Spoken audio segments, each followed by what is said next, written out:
¿Qué tal? ¿Cómo están? Hemos estimado necesario, una vez que se han completado las 14 lecciones del curso que ustedes acaban de tomar, llevar a cabo un diálogo de preguntas y respuestas. Y la razón es que la gran mayoría de los estudiantes, dada la enorme cantidad de material que se entrega en este curso, que es considerable, siempre quedan con algunas dudas, algunas cosas que no quedan claras.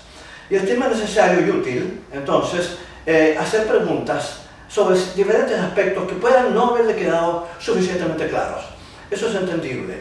De manera que, a objeto de poder llenar ese vacío, por así decirlo, tratar en alguna forma de solucionar ese problema, hemos llevado a cabo este diálogo que voy a tener con un estudiante que ha tomado este curso en un par de ocasiones, Orlando de Frías, que está conmigo ahora y que gentilmente se ha prestado para llevar a cabo este esfuerzo conjuntamente conmigo. Vamos a hacer, Orlando tiene una serie de preguntas que según él me indicó y me mostró. Observé que estas preguntas son estándar, es decir, son las preguntas que la mayoría de la gente suele hacer después del curso muchas veces. Por eso me ha parecido muy útil en consecuencia llevar a cabo este diálogo, para entonces así poder dejar a todo el mundo bien informado sobre preguntas que puedan tener, especialmente aquellos de ustedes que se han informado por este curso a través del internet, que es la única manera cuando uno está en otro país o en otra ciudad. De manera que espero que esto les sea útil y que les sea constructivo. Y entonces ahora vamos a llevar a cabo las preguntas correspondientes con Orlando. ¿Qué tal, Enrique? ¿Cómo estás? Bien, Orlando. Gracias por estar con nosotros. Porque gracias a usted por recibirme, porque realmente, tal y como explicaste, hay muchas preguntas que nos quedan. Cada una de las cosas, yo lo que hace es que genera más y más preguntas. Exacto. Y aunque nosotros estemos investigando por nuestra cuenta, siempre es bueno ir a la fuente donde recibimos la información. Exacto. Por eso yo me tomé la libertad de tomar nota de algunas preguntas que quería hacer. Me parece muy bien. Okay. Gracias. Dígame, ¿por qué piensa usted que es importante tomar este curso? Hay varias razones. Y algunas de ellas pueden variar dependiendo de la opinión que cada cual puede tener del curso. Este curso, al revés de lo que mucha gente piensa, es algo que es útil en este mundo, para esta vida. ¿Por qué? Porque cuando la gente empieza a pensar, y el objetivo de este curso es poner a la gente a pensar, y cuando la gente empieza a pensar, le empieza a cambiar la vida, porque empiezan a observar las cosas como son, y no como otras personas le han dicho que son. En este curso no pretendemos lavar el cerebro a nadie, como tú sabes, ya lo hemos dicho varias veces. Lo que queremos es que la gente se ponga a pensar. El desastre actual del mundo occidental, sobre todo, se debe fundamentalmente a que la gente dejó de pensar. Empezó a escuchar opiniones de otras personas, algunos que se decían representantes de Dios, o como fuera, políticos, religiosos, o como fuera, sin realmente analizar lo que se les estaba diciendo. Y el resultado ha sido un desastre de orden psicológico de proporciones bastante grandes. Y han llevado a cabo un proceso de deterioro en la moral en general del mundo occidental que es realmente lamentable. Pensamos que una vez que la gente está debidamente informada acerca de los parámetros y las leyes que rigen la evolución del ser humano, la actitud del individuo cambia. En alguna forma se produce una especie de iluminación y uno empieza a enfocar las cosas que le pasan, ya sea buenas o malas, dolorosas o gratas, de mejor manera, de una manera distinta antes. Realmente lo que hace es cambiarle la vida a la gente. Este curso cuando se toma y se entiende claramente. Esta no es mi opinión, esta ha sido la opinión de un montón de estudiantes. Y llevo 28 años haciendo este trabajo. Y estos estudiantes, la gran mayoría a través de los años, con muchos de ellos me he encontrado a veces años después de que tomaron el curso. Años después. Y me han dicho que les cambió la vida. Ese es el objetivo y por eso es que es tan importante su difusión. Es una respuesta que me alegro mucho de que haberla preguntado, en el sentido de que la mayoría de nosotros vamos a este tipo de cursos tratando de investigar o de aprender qué podemos esperar en el futuro, qué nos espera después de la muerte. Sin embargo, lo que menos pensamos es que nos va a servir aquí mismo en esta vida. Exacto. Es muy interesante. En la cuarta lección de este curso habla sobre reencarnación. ¿Podría explicarnos por qué las religiones occidentales niegan esta doctrina?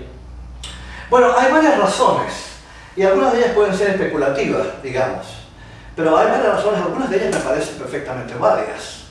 La reencarnación, esencialmente lo que hace es poner la redención del individuo o su liberación, o salvación, como le llaman las religiones, en manos del individuo. Para eso lo que le dice es que tiene muchísimas vidas para vivir, porque se entiende que el desarrollo del enorme potencial interno que tiene cada ser humano no va a poder ser desarrollado en una sola vida. Comenzamos desde un punto sumamente primitivo. Todos sabemos que en el mundo, en la vida, incluso en el mundo actual, existe gente que vive en cavernas todavía. Es evidente que estamos en diferentes estados de evolución. Pero todos hemos pasado por los mismos procesos de caverna y todo eso es inevitable. Porque aquí nadie empieza desde arriba, todos empezamos desde abajo, en el sistema. Y en consecuencia tenemos esta especie de carrera en la cual estamos embarcados para lograr el desarrollo de la conciencia. Vale decir, un potencial de divinidad que es de un esplendor extraordinario y que todos tenemos en semilla dentro de nosotros. Pero lo que se nos enseña en esta enseñanza fundamentalmente es que todo está en manos de nosotros. No hay intermediarios entre nosotros y Dios. Se nos han entregado los medios, el planeta y sus recursos. Se nos han entregado las leyes universales, que rigen los vehículos, una mente para pensar, un cuerpo astral para sentir, un cuerpo físico para actuar. Tenemos este equipo, la vitalidad correspondiente.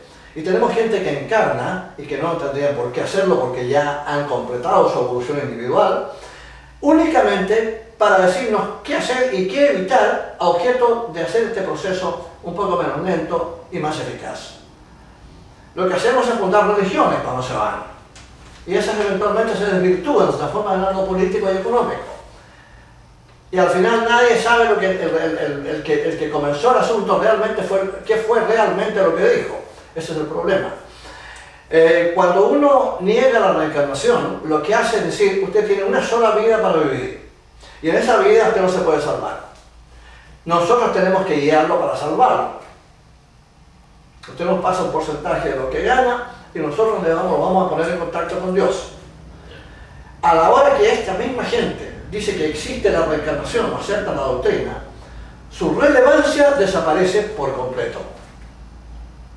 Por esa razón es que la Iglesia Católica eliminó, por ejemplo, la reencarnación en el año 553 en el Concilio de Constantinopla, precisamente por esa razón. Porque no tenía un control completo y adecuado, lo que ellos estimaban apropiado, sobre sus fieles.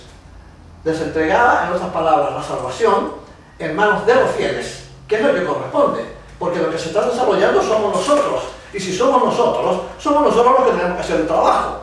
Es tan simple como eso. Nadie va a poder salvarnos. Es solamente una vida adecuada, recta, en línea con las leyes del universo, en línea con el respeto y el amor por los demás, por nuestros semejantes, lo que nos va a salvar. Lo demás es totalmente inútil y no sirve absolutamente para nada. Eso es lo importante de recordar. Por eso es que la reencarnación no es aceptada, especialmente en la mayoría de las religiones occidentales, porque en las religiones orientales la reencarnación es un dogma de fe. En teosofía no tenemos dogmas, como tú sabes. Hemos analizado la doctrina, los que hemos estudiado teosofía, y hemos concluido que una vez que la estudiamos y la analizamos en su detalle y que realmente corresponde, hemos concluido que es perfectamente razonable que exista la reencarnación y que es el elemento pivotal, digamos, para lograr el desarrollo que buscamos. Magnífico.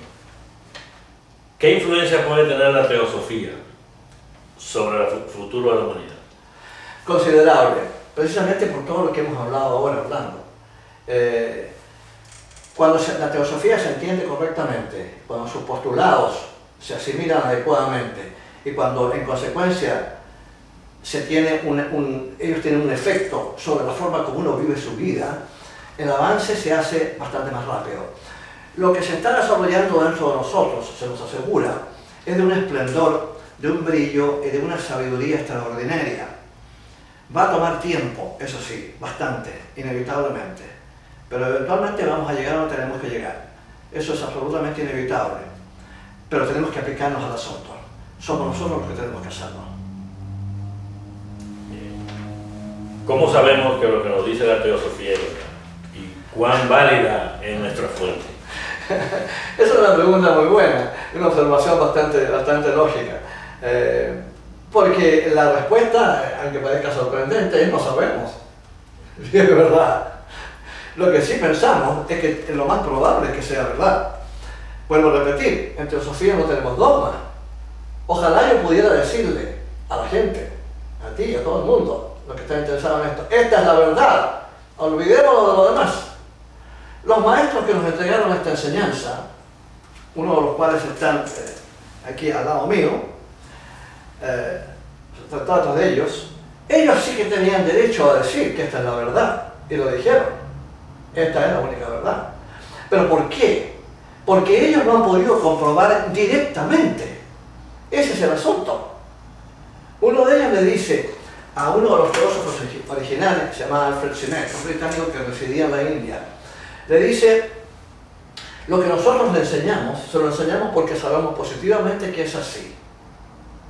Y le podemos decir con absoluta certeza que un átomo no es la última partícula de materia, que tiene partículas, y que se subdivide y que se subdivide infinitamente. ¿Y en qué año fue eso? Esto fue en el año 1882, cuando en las universidades, en la cátedra de física, se enseñaba que el átomo era la última partícula de materia y que no era divisible.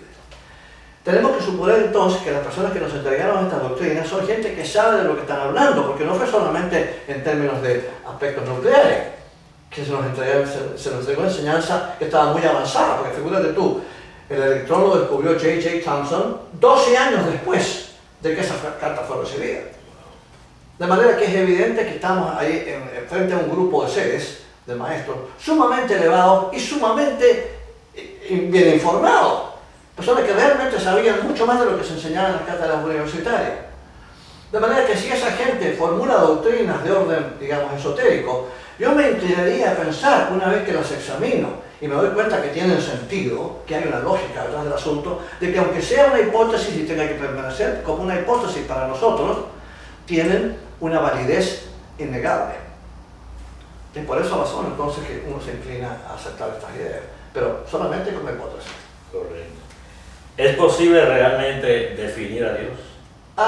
Buena pregunta. Desde el punto de vista de la filosofía, ¿te refieres? Evidentemente.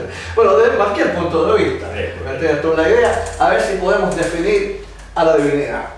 Tú sabes que existía un gran pensador, un gran místico, Jiddu Krishnamurti, un hombre realmente notable, que ya no está con nosotros, desencarnó hace mucho tiempo, hace un tiempo ya, 15 años que había muerto más Krishnamurti. Creo que murió en 96, en 1996 por ahí. Krishnamurti le hicieron esta pregunta una vez, si él podía definir a Dios. Era un hombre que daba conferencias por todas partes, charlas, escribió muchos libros, en fin, qué sé yo. Y entonces le preguntaron, y la respuesta fue instantánea: no soy tan estúpido. Eso fue lo que dijo Krishnamurti. Era muy claro, él no andaba con rodeos ni de diplomando y otras cosas. Él decía las cosas como él pensaba que eran y se acabó. ¿Qué es lo que nos estaba diciendo? Un hombre que dedicó su vida al estudio del esoterismo, que fue miembro de la Sociedad Teosófica durante mucho tiempo, fue educado por teósofos, y etcétera, etcétera. ¿Qué es lo que nos estaba diciendo? Que la naturaleza de Dios es algo tan extraordinariamente complejo que la mente humana jamás podría llegar a entenderlo. Se nos habla en teosofía del absoluto, como vimos durante el curso. Aquello que no tiene forma de ser descrito porque es algo que no tiene límites y que es infinito. La mente humana, Orlando, no puede entender lo que es infinito. El concepto de algo que existe pero nunca comenzó y nunca va a terminar, para la mente humana es imposible de racionalizar, aún para la más brillante. Hablemos de Einstein, mentes superiores a la de Einstein, sé que las hay. Jamás en la vida podrían, y ellos mismos, personas de ese calibre, lo han reconocido abiertamente. No sabemos lo que es el absoluto. Se nos dice que el absoluto surge en Logos, que es esencialmente el ser que crea y establece el universo, que lo sostiene con su energía, su vida. Pero más allá tampoco sabemos mucho. Decimos que es un ser, el Logos, pero el concepto de ser que nosotros tenemos se aproxima al ser humano. Un ser divino para nosotros es una cosa muy difícil de entender. De manera que tratar de definir a Dios es un poco aventurado. Naturalmente que el ateo nos va a decir, si no puedes definir a algo o a alguien, ¿cómo puedes creer que ese algo o alguien existe? Y es razonable que todos piensen en esos términos.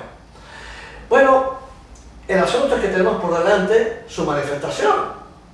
Es un universo absolutamente gigantesco, de proporciones increíbles, manejado y sostenido con una energía extraordinaria, con leyes precisas basadas en matemáticas y con un propósito lo más claramente establecido del mundo, que es la evolución, el mejoramiento de todo. Todo se mueve en el universo, hay una dinámica continua, que no solamente tiene todo el movimiento, de los átomos más pequeños, lo que sea, no solamente eso, sino que además que va haciendo que todo mejore, que todo se vaya superando en ciclos interminables. De manera que esto claramente deja en evidencia la existencia de un plan. Y si tú tienes un plan, pues tienes que tener un planificador, porque el plan no puede salir de la nada. De manera que entonces tenemos que aceptar la existencia de un planificador para decir Dios, como lo quieras llamar, el nombre que le pongamos no importa, ese nombre lo inventamos nosotros, Dios, God, en fin, diferentes religiones, qué sé yo, esos son nombres que nosotros inventamos, no importa el nombre que le pongamos, pero hay alguien o algo detrás de todo esto, pero de esa manera y organizado, pues evidentemente una mente infinitamente más grande de lo que podríamos llamar una mente humana, evidentemente, pero evidentemente hay un organizador y un impulsador en todo esto. Y entonces por esa razón es que no podemos definir a Dios, pero al mismo tiempo no podemos negarlo tampoco. Claro. Es tan simple el caso. ¿Es necesaria la fe? ¿La fe? Que la fe se mueve en todas las religiones. Y esto Tú sabes que hay un viejo dicho que dice la fe mueve montañas. Esto ha sido motivo de grandes confusiones en este sentido. Porque lo que se quiere decir, una metáfora, para decir que cuando uno se embarca en cualquier tipo de empresa, si uno no confía en lo que está haciendo, no tiene clara la mente en ese sentido y no tiene fe en el resultado, de acuerdo con lo que está haciendo, no le va a resultar la empresa, le va a ir mal. Hay que tener fe en lo que uno está haciendo. Ahora, la fe, para que tenga valor, tiene que apoyarse en hechos, tiene que apoyarse en sensatez, en lógica. Tú no puedes decir, yo tengo fe en que esto va a pasar. Y yo te pregunto, ¿y por qué tú tienes fe en que eso va a pasar? Y tú me dices, no tengo idea por qué, pero yo tengo fe. Es una cosa que no tiene el menor sentido. Si se va a tener fe, esa fe tiene que estar fundamentada adecuadamente. Es lo más importante de todo. El problema de la fe religiosa, por ejemplo, que probablemente donde tiene el vocablo tiene su acepción más amplia, es justamente un desastre considerable. Porque lo que ocurre con la persona que tiene fe religiosa es que acepta ciegamente lo que otras personas le dicen y lo considera sagrado. Tenemos en el mundo un montón de escrituras sagradas. No lo son en absoluto, porque fueron escritas por personas como ustedes y como nosotros y como todo el mundo. Que puede haber en ellas mucha sabiduría, mucha inteligencia y mucha historia y mucha verdad, sin duda, nadie va a negar eso. Pero sagradas tienen tanto como yo y tú de japoneses. No. Debemos dejar a un lado la palabra sagrado y ver si estas escrituras contienen históricamente un valor que permita considerarlas fidedignas, válidas y verdad. Sean fundamentalmente verdaderas. Entonces tú, si acaso no lo son, si una vez que uno examina lo que se le ha dicho y se da cuenta que no tiene el menor sentido. Por ejemplo, el infierno eterno. Con el fuego y el azufre y un bípedo ridículo ahí con cachos y cola, ensartando un trípode a los pecadores por la eternidad, es una idea estúpida, para no decir infantil, que no tiene el menor sentido. Y si se pretende que la gente va a ser mejor, más recta, más moral, más decente, más amante de su prójimo, por una amenaza semejante que no tiene el menor sentido, es un error grave. El mundo actual no se caracteriza por la decencia y la rectitud. Y son 2000 años de ese régimen, del bípedo ridículo y el mar de azufre y fuego. Como tú sabes, para que haya fuego tiene que haber combustión, para que haya combustión tiene que haber oxígeno, y adentro de la Tierra no hay oxígeno. Así que no sé por dónde va a arder ese fuego. ¿Y a quién va a quemar? No solamente a quién va a quemar, sino que además, por supuesto, porque el alma es incorpórea, como tú sabes, el cuerpo se muere. Una vez que uno examina la idea con los poderes más rudimentarios de observación, uno se va a dar cuenta que es un disparate colosal, que tiene el nivel de Caperucita Roja. Ahora, si alguien quiere pensar en términos de Caperucita Roja, en algo tan trascendental como es el desencarne, la muerte, que llamamos la muerte, bueno que lo haga, pero va a estar perdido totalmente, porque en realidad no tiene el menor sentido. Uno no puede tener fe en tonteras. Uno no puede tener fe en una religión que le dice que así es como es la cosa. No piense, yo pienso por usted, yo estoy en contacto con Dios, los demás están mintiendo. Es a mí a quien usted tiene que seguirme si se quiere salvar. Tenga fe. Esa fe es la que es fatal. Pero tú me preguntas si realmente vale la pena tener fe. Yo te digo, siempre y cuando la fe esté debidamente fundamentada. De una vez que uno ha examinado cuidadosamente lo que se le ha dicho, lo ha ponderado, lo ha comparado, y ha determinado si efectivamente tiene o no tiene valor. Siendo ese el caso, está perfectamente bien tener fe. Pero tenerla de manera ciega es no solamente malo, es peligroso. A propósito, usted que mencionó sobre la muerte. ¿Perdón? Usted mencionó sobre la muerte ahora en la aplicación. ¿A usted Efectivamente. le parece razonable los conceptos de la teosofía sobre el más allá? Absolutamente. De hecho, la ventaja de estudiar teosofía y de entender bien claramente lo que nos explica la teosofía con respecto al proceso de desencarne y lo que vamos a encontrar en términos de vida y conciencia en la esfera siguiente, me parece a mí que es muy razonable. Ahora, la pregunta que tú probablemente quisieras hacerme también en relación con esto sería, bueno, pero ¿cómo sabemos que es así? ¿Quién nos asegura que efectivamente lo que describe la teosofía en términos de la vida post-mortem es como lo describe la teosofía?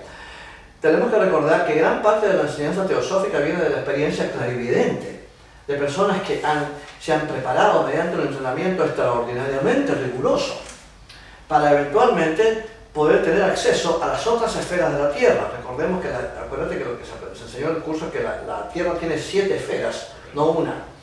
Ahora, el ojo humano y la capacidad de percepción del cuerpo humano solamente nos perciben ver la esfera física. Pero la esfera astral que rodea e interpenetra la esfera física a nivel molecular es la próxima estación de paso, por así decir, después del proceso que llamamos muerte. Y tener una idea bien clara de qué es lo que ocurre en términos de qué tipo de conciencia, qué tipo de vida podemos encontrar en esa esfera, me parece a mí que es muy importante. Si vamos a hablar del cielo y del infierno, de todo ese tipo de cosas, bueno, mejor que tengamos ideas claras y no infantiles de lo que pueden ser el cielo y el infierno. Me parece a mí que la experiencia post-mortem de que habla la teosofía es razonable, es adecuada y es lo más probable que nos encontremos exactamente con eso. Lo que nos dice esencialmente es que las condiciones en que nos vamos a encontrar en la esfera astral, una vez que hayamos dejado nuestro cuerpo físico, son exactamente el reflejo del tipo de vida que hemos llevado. Porque la vida es energía y todas las acciones que nosotros tomamos durante nuestra vida son energía desplegada por nosotros individualmente. Si esa energía se ha desplegado en términos, por ejemplo, de criminalidad, lo que nos vamos a encontrar al otro lado es una situación de criminalidad. Porque eso es lo que hemos creado para nosotros. Nosotros creamos nuestra vida post-mortem con las actitudes y acciones de la vida física. En eso nos hemos empapado. Ese ha sido nuestro estado de conciencia. Hemos funcionado en eso. Eso es lo que pensamos, eso es lo que nos gusta, por eso que vivimos así, porque nos gusta. Al criminal le gusta ser criminal, si no le gustara la grosería. Sí. Entonces, si tiene actitudes criminales, lo que se va a encontrar al otro lado es con criminales y criminalidad. Porque esa es la forma como él estructuró su vida. Y en consecuencia, la vida astral para este individuo, la vida post-mortem inmediata después del desencarne, va a ser muy dura. Porque se va a encontrar en una situación de conflicto y de oscuridad y de terror, que es lo que suele causar la criminalidad. Es lo que él ha sembrado y ahora lo está cosechando. Está claro. ¿Nos puede explicar la diferencia entre los términos salvación y liberación? Considerable. Porque lo dijimos anteriormente, generalmente en las religiones occidentales lo que se habla es de la salvación. Presumiblemente la salvación del infierno y el bípedo ridículo de los cachos de la cola. Presumiblemente eso. Ahí entonces el cielo. En donde según se me ha dicho a mí, cuando yo le he preguntado a personas, vamos a estar en presencia de Dios. El Dios aparentemente para ellos, para ese tipo de personas, es un personaje, sentado en un trono en alguna parte allá arriba. Porque el cielo, según me dicen, está allá arriba. Como te podrás imaginar, en el espacio no hay arriba ni abajo, así que es imposible pensar en términos de arriba y abajo, pero supongamos que lo haya. y existe este Dios sentado en un trono, un anciano venerable de aspecto de nuestra raza por lo general, no va a ser negro Dios ni va a ser mujer tampoco. Si es de nuestra raza, lo aceptamos entonces como tal. Un anciano venerable que va a estar esperándonos ahí después que nosotros hagamos nuestra transición del plano físico al cielo. El problema está en que diariamente desencarnan cientos de miles de personas, literalmente, cientos de miles de personas desencarnan diariamente en el planeta. De modo que la cola frente al trono divino es larguísima. Y una vez que uno llega frente a la presencia divina, es high y después seguir porque el que viene atrás viene empujando. No podemos tener ideas infantiles con respecto a lo que es el cielo. En teosofía se nos habla del plano mental, se nos habla del Devachan, como tuviste en las lecciones. Entonces podemos tener una idea más o menos aproximada de lo que es el estado celestial de una persona. Pero recordar, siempre hablando, que las otras esferas de la Tierra son subjetivas y en consecuencia no son solamente lugares, sino que también estados por los cuales se encuentra la persona. Es el estado, el grado de desarrollo interno que tiene la persona, su estado de conciencia, lo que va a determinar lo que pueda experimentar en términos de felicidad celestial al otro lado de lo que llamamos la vida física. Siempre y cuando haya hecho para ello los méritos. Pero nadie le puede asegurar ese estado y nadie se lo puede conseguir. Eso es una mentira deleznable, quien utilice eso, no, yo lo salvo, yo lo llevo al cielo, no. La liberación, sin embargo, consiste en otra cosa distinta. La liberación consiste en liberarse de la necesidad de volver a encarnar. Porque si tú tomas la Tierra como realmente lo que es una escuela, en donde venimos a aprender y a desarrollar un potencial maravilloso que todos tenemos, si entendemos la vida en esos términos, tenemos también que entender que va a llegar un momento en que ya no vamos a tener nada más que aprender, porque la evolución ha ocurrido a nosotros a nivel individual de tal manera que todas las lecciones de la vida planetaria física ya han sido aprendidas. Todo el potencial se ha desarrollado. Hemos logrado la perfección del proceso de desarrollo humano que se llama.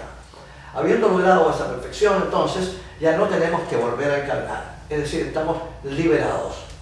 Y ahora entonces comienza una vida de gran bienaventuranza, según nos asegura, pero también de mucho trabajo en las esferas superiores a esas, porque son 7 esferas, como tú sabes, la Tierra, de modo que hemos llegado hasta la tercera, nada más que la esfera mental. Y eventualmente ahora empieza la etapa superhumana, que comienza desde el plano búdico hacia arriba, digamos. Tenemos la opción siempre de volver a encarnar voluntariamente, para ayudar, y eso es lo que los maestros que nos entregaron este conocimiento han hecho, con enorme generosidad, porque el que gana su liberación y renuncia a ella para ayudar a quienes vienen evolucionando detrás de ellos, sus hermanos menores, merece todos los méritos del caso, merece una admiración, una gratitud de parte nuestra que nunca podrá tener suficiente valor, porque realmente lo que hacen por nosotros es extraordinario. Existen también, se nos asegura, otras opciones, todas relacionadas con trabajo, pero esta debe ser una de las más duras. Una vez que tú te has liberado de tener que reencarnar, volver a hacerlo voluntariamente porque tienes que venir como un bebé igual que cualquier otra persona y ser parido por una mujer, es muy duro y lo hacen por nosotros. De manera que ahí está la diferencia entre salvación y liberación. La palabra salvación no existe en teosofía, liberación. Correcto. ¿Por qué es necesaria la fraternidad universal? Mira, esto no es tan difícil de entender. Trata tú de visualizar el mundo, un mundo, mejor dicho, en lo único que exista es la actitud fraternal para con los demás. ¿Qué significa? No engañas a nadie, no haces sufrir a nadie, no amas a nadie, no ignoras a nadie, amas a todo el mundo, ayudas cuando puedes. Donde hay dificultad y necesidad, corres a ayudar, aunque sea a costilla de sacrificio personal, y muy intenso a veces. Lo das todo y no pides nada. Eso es fraternidad. ¿Qué significa fraternidad en este caso? Que la vida de los demás y el sufrimiento de los demás te impacta tanto a ti como el propio. Lloras darle de comer a tu hijo por situaciones terribles y aflictivas que puedan estar pasando. Te das cuenta que tu hijo está muriendo de hambre. Por tu hijo. Lo harías de la misma manera por el hijo de un chinito que está al otro lado del mundo, o un negrito en el África, o un europeo en Rusia, o en Alemania, aunque fuera, que no son hijos tuyos, son de otra raza y de otra cultura, pero están muriendo de hambre. ¿Te causaría la misma angustia, la misma desesperación? Ciertamente que no. Todavía no hemos llegado a ese punto. Cuando llegamos al punto en que el sufrimiento ajeno, venga de quien venga, de la cultura que venga, sea pariente o no sea pariente, de uno, de la raza o lo que sea, cuando ese sufrimiento nos causa angustia y queremos hacer todo lo posible por paliarlo de alguna forma, hemos logrado una medida de fraternidad universal. Y una vez que eso se ha logrado, fíjate, se acabaron los conflictos, se acabaron las guerras, se acabó el odio, se acabó la envidia, desaparecen un montón de males, solamente considerando que se ha establecido finalmente en nuestro mundo un concepto legítimo y auténtico de fraternidad universal, en que todos nos damos la mano y todos nos ayudamos mutuamente en nuestras dificultades para hacer de este mundo una experiencia, el mundo físico, digamos, una experiencia más grata de lo que normalmente es. Es posible eso, no es un sueño, como dice uno de los maestros, es un noble sueño, si fuera solamente un sueño, pero no es un sueño, es una posibilidad. ¿Y está en manos de quién? Nuestras. Nosotros somos los que tenemos que llevarlo a cabo. De manera que, así es como se nos dice que es la cosa. O sea, que tenemos que identificarnos plenamente con los demás. ¿Sí? ¿Cuáles son los pasos a dar después de tomar el curso introductorio? ¿Qué usted recomienda hacer? Bueno, tú sabes que en el material por escrito que se entrega con cada lección hay una bibliografía. Esta está indicada también en el internet, por supuesto, en donde se muestra el curso por escrito. En la lección por escrito, donde hay texto, está indicado al final de cada lección la bibliografía que se ha empleado para estructurar esa lección. Ubicar esos libros es importante. Algunos de ellos no están en español. Algunos que han sido traducidos al español no están disponibles. Ponerse en contacto con upasica.com, que es un link muy apropiado y se encuentra mucho material en español. ¿Cómo se escribe ese Upasica? Upasica, U-P-A-S-I-K-A.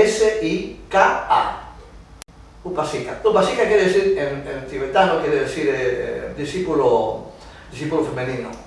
Upasaka es masculino, Upasica es femenino. Y así como los maestros le decían a Madame Blavatsky, le decían Upasica, era un discípulo femenino. Así se llama el link, de internet se llama upasica.com. Ese es un buen link en ese sentido. Hay otros también. En internet se pueden encontrar muchos libros que son difíciles de encontrar en librerías, porque están agotadas las ediciones muchas veces. También la gente me puede llamar a mí en el número que está en pantalla. Me pueden llamar para preguntarme sobre cómo conseguir ciertos libros. Yo tengo algunos datos en ese sentido y puedo orientarlos para que lo logren. Ahora, llega un punto en el desarrollo de esta enseñanza, y es muy importante que ustedes entiendan esto con absoluta claridad. Llega un punto en que ya uno no se le puede enseñar más desde el punto de vista de otra persona o de una organización. Las ideas básicas son considerables y son complejas a veces. Yo creo que son en general sencillas, pero pueden tener una medida de complejidad para el que no esté acostumbrado a estas ideas, que le parezcan un poquito ajenas a lo que ha aprendido siempre. Eso es posible. Pero en general no hay tanta complejidad. Y hay que hacer un esfuerzo considerable, si a veces es necesario. Otras veces no le cuesta mucho a la gente porque todo depende del estado de conciencia de cada cual. A veces venimos de vidas pasadas con este conocimiento y lo que hacemos es recordarlo nada más y entonces nos entra muy fácil. Pero otras personas están en esto por primera vez y para ellos puede resultar un poquito complicado. Entendemos claramente que en este caso tienen que tener paciencia. Porque fundamentalmente lo que se puede hacer en este caso simplemente es una vez que se ha entendido con absoluta claridad, esto lo repito porque es esencial, una vez que se ha entendido con absoluta claridad el material básico, uno ya puede leer los libros que he indicado, que están en la bibliografía, y después de eso ya es como quien dice, una trayectoria estrictamente de orden personal. Es muy difícil encontrarse a alguien que lo pueda seguir instruyendo a uno. Ya uno se adentra en el mundo interno, y es a través de la meditación en donde empieza a entrar la información que viene de una mente más elevada, que es el principio búdico, vale decir, la intuición en nosotros, que nos trae una información mucho más completa, mucho más directa, mucho más clara. Pero para eso hay que estar en un estado meditativo. La meditación en consecuencia es absolutamente esencial si lo que queremos es realmente profundizar en esta enseñanza en una medida mayor. Pero para eso, vuelvo a repetir, es esencial tener lo básico, lo fundamental, lo que aprendieron en este curso, tenerlo claro. Si eso no está claro, va a ser muy difícil. Es el primer peldaño, como quien dice, el primer paso que se da. Y tiene que ser asistido, por supuesto. A lo mismo que el niño que tú al comienzo lo sujetas para que camine, el bebé que está empezando recién a caminar, a gatear, lo sujetas, pero eventualmente tienes que dejarlo. Ahora se va a caer un par de veces, sí, y va a llorar y qué sé yo. Modo que hay que dejarlo en una alfombra o en el pastito donde no se haga daño. Pero esencialmente tienes que dejarlo que camine solo. ¿Cuál es la responsabilidad adquirida por quienes tomamos este curso? Imagínate, quienes hemos tomado este curso y quienes hemos aprendido esta enseñanza de una medida apropiada y nos damos cuenta del enorme impacto que tiene sobre la vida personal de la gente, adquirimos una responsabilidad moral de compartirlo. Si nos damos cuenta que esto puede ser una solución para la humanidad, no sentirías tu deseo de compartirlo. Si lo que realmente anhelas es un mundo mejor que el actual, estamos pensando en qué hacemos para hacer que esto sea mejor. No podemos hacer nada. Eso tiene que ser el ser humano. 2 o 3 personas no pueden hacer nada, grandes líderes no pueden hacer nada. Es el ser humano el que tiene que hacerlo. Pero para hacerlo tiene que estar motivado, tiene que cambiar de vida, tiene que mirar la vida de distinta manera. Y una vez que es capaz de hacer eso, una vez que es capaz de realmente mirar las cosas como realmente son y todo lo demás, ya está en situación entonces de poder compartir esto con todos los demás. Esa es la responsabilidad adquirida. Siempre se nos machaca, se nos dice, los maestros lo dijeron de un comienzo, esto no es para ustedes solamente, esto es para que ustedes lo compartan con quienes estén interesados. No podemos andar golpeando puertas porque no somos testigos de Jehová. Tengo mucho respeto por ellos y por todo el mundo, pero eso no es nuestra forma. Lo que sí podemos hacer y tenemos que hacer es cuando alguien manifiesta un interés en estas doctrinas, quiere saber más sobre la encarnación, sobre karma, sobre vida después de la muerte, tenemos la obligación moral contraída de guiar a esas personas a las fuentes apropiadas para que logren su información. Es lo menos que podemos hacer, es lo único que podemos hacer realmente. De manera que es un crimen realmente no hacerlo. Y desafortunadamente hay gente que rehúsa hacerlo, tú sabes. El otro día me dijo una alumna mía que le había hablado otra persona sobre la encarnación, muy interesante, aprendí en esta organización, le dijo, en fin, qué sé yo, le dijo, que bueno, le digo, podría ir yo también. Ah, no, eso yo no sé. Pero no podéis indicar dónde es. Podemos preguntar si puedo ir. No, eso yo no te lo puedo decir. Y no le dijo nada. Y esa persona cree que está en algo, imagínate tú. Es decir, ha llevado su egoísmo y su desconsideración al esoterismo y cree que está avanzando. Esos son de los que se meten en una caverna. No. Ahorrar solo. Está en una caverna emocional y mental, la señora. ¿Qué vamos a hacer? ¿Cómo se puede definir el concepto del amor desde el punto de vista esotérico? Bueno, tú sabes que el amor esencial y fundamentalmente para nosotros es un sentimiento. Es lo que sentimos por la novia, es lo que sentimos por los padres, por los hijos, por nuestra cultura, nuestra patria, nuestro país, nuestra forma de vivir, nuestra idiosincrasia, nuestra manera de ser. Eso es lo que para nosotros es el amor, lo que sentimos por nuestros seres queridos, como le llamamos actualmente. Ahora, ¿es amor eso? Sí, es amor, pero de una forma muy defectuosa de amor. ¿Y sabes esto por qué? Porque esencialmente es condicionado y condicional, ambas cosas. Amo a mi hijo porque es mi hijo, no porque es un niño digno de amor, es porque es mi hijo. Al niño tuyo yo no lo amo igual, ese es tu hijo. ¿Ok? Amo a mi padre o a mi madre porque son mis padres y mi madre. Y yo, si se mueren, no les pasa algo. Pero se murió tu papá y tu mamá, aparte de decir cuánto lo siento, Orlando. Aparte de eso, a los 5 minutos ni me voy a acordar que se murieron. Tú puedes considerar eso amor, verdaderamente. El amor es la antítesis del egoísmo. Es un amor egoísta. Es una forma egoísta. El amor, por ejemplo, del novio o la novia. Tú eres mío, eres para mí. No te atrevas a mirar para otro lado, ni a nadie. Pues tú eres mío, no eres mía. ¿Es amor eso? Ese es el asunto. Pero sin embargo, entonces, mucha gente dice, bueno, pero entonces existe el amor. Sí, claro que existe, pero no es un sentimiento, es una fuerza. El amor universal, por ejemplo, que es al que todos tenemos que aspirar de alguna forma, que es altamente impersonal, es la fuerza que mueve el universo. Piensa tú que el logos se manifiesta y manifiesta un universo sin nada que ganar realmente. Que va a lograr una medida de evolución, eso inevitablemente, pero no lo hace por eso, lo hace por amor. Tiene consigo todas estas mónadas, todas estas chispas de divinidad que no tienen conciencia, y que darles la oportunidad de que adquieran conciencia y que sean como él. Digo él sin saber si se trata de hombre. No es genérico el asunto, él no es tú sabes, de género masculino o femenino. Y entonces manifiesta el universo y lo sostiene con su vida y su energía. Todo lo que tenemos nos es dado, nada nos es perdido de vuelta. Salvo, eso sí, que se nos sugiere que lo aprovechemos, eso sí. Pero tenemos una mente que nos ha sido regalada. Tenemos un mecanismo que genera en nosotros emoción y deseo, el cuerpo astral, que también nos es regalado. El planeta nos regala su cuerpo para que vivamos y evolucionemos en él. Las leyes universales nos protegen y nos guían. Todo nos ha sido dado. La vida misma, el hecho de que estemos vivos y la conciencia. La conciencia en semilla, pero la vida de hecho nos está siendo entregada continuamente, segundo a segundo.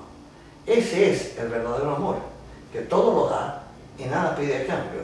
No es emocional, ni es personal, es para todos, es omnienvolvente. Eso lo sentimos. Ese es el verdadero amor. Cuando tú lloras en empatía por alguien que está sufriendo terriblemente, pero que es de otra cultura y que tú ni siquiera conoces personalmente, y haces lo humanamente posible por tratar de ayudar y paliar ese sufrimiento, estás en línea con el amor universal, el amor divino. Ese es el único amor, porque no puede haber aquí términos medios, ni puede ser condicional. No puede haber de por medio elementos de egoísmo. Si los hay, no hay amor. Hay otra cosa, no sé cómo llamarla, pero hay otra cosa, no es amor. Está claro. Bueno, básicamente esas las 12 preguntas que tenía, aunque son 14 lecciones, estas 12 preguntas eran las que tenían más importantes dentro de las 14 lecciones. Bueno, te agradezco muchísimo tu presencia, que nos hayas ayudado en esto, para que las pudieras hacer, porque yo sé que son las preguntas, como dije al comienzo, que la gran mayoría de los estudiantes suelen tener. De este tipo de cosas nunca se termina de estudiar. Este curso introductorio que yo enseño, lo estoy enseñando ya por 28 años. Cojo las lecciones a veces y me pongo a leerlas y sigo aprendiendo de él, aunque sean 28 años.